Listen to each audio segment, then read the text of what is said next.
Thank you, Chairman. I want to say thank you to Chairman Royce and also Congressman Smith for your legislation on combating human trafficking globally, but also hopefully domestically. In many places in the United States, including, unfortunately, the home of myself and Congressman Poe, we have failed the children of this country.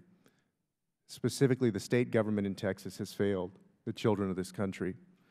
And I want to read you quickly an example of what I'm talking about when I say that.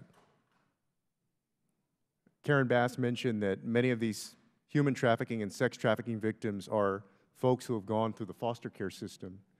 In Texas, the state government has not funded the foster care system in the way that it should.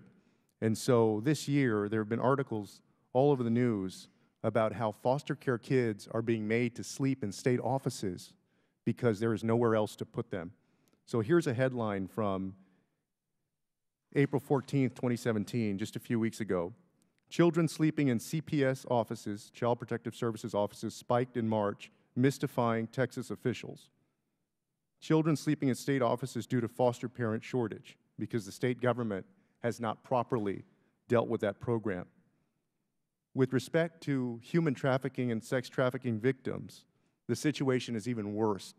Texas is reportedly the state in the nation that has the most human trafficking going on in it.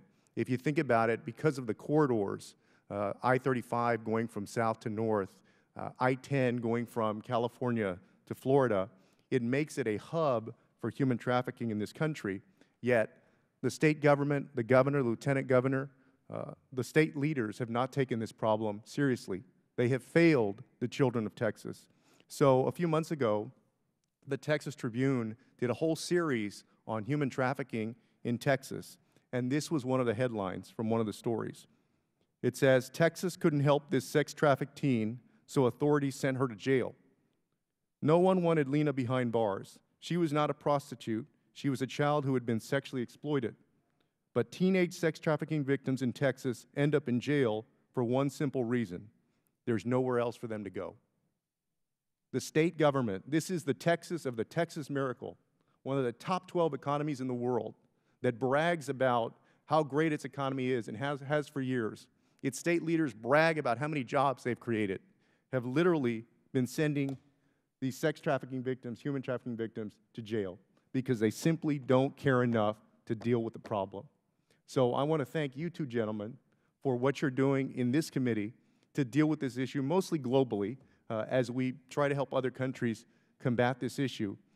And I know this is not lost on you because I know how much you care about the issue, but I would remind all of us that this is still a very big problem within our own United States. And I was moved by Lois Frankel's description of going to Peru. I think she said she went with Congressman Poe and what she saw there. But she did mention that there were shelters for the girls there. I would suggest that there is a visit to be made to the state of Texas to see the horrible job that the state has done in allowing these victims to end up in jail. Thank you guys for your legislation. I yield back.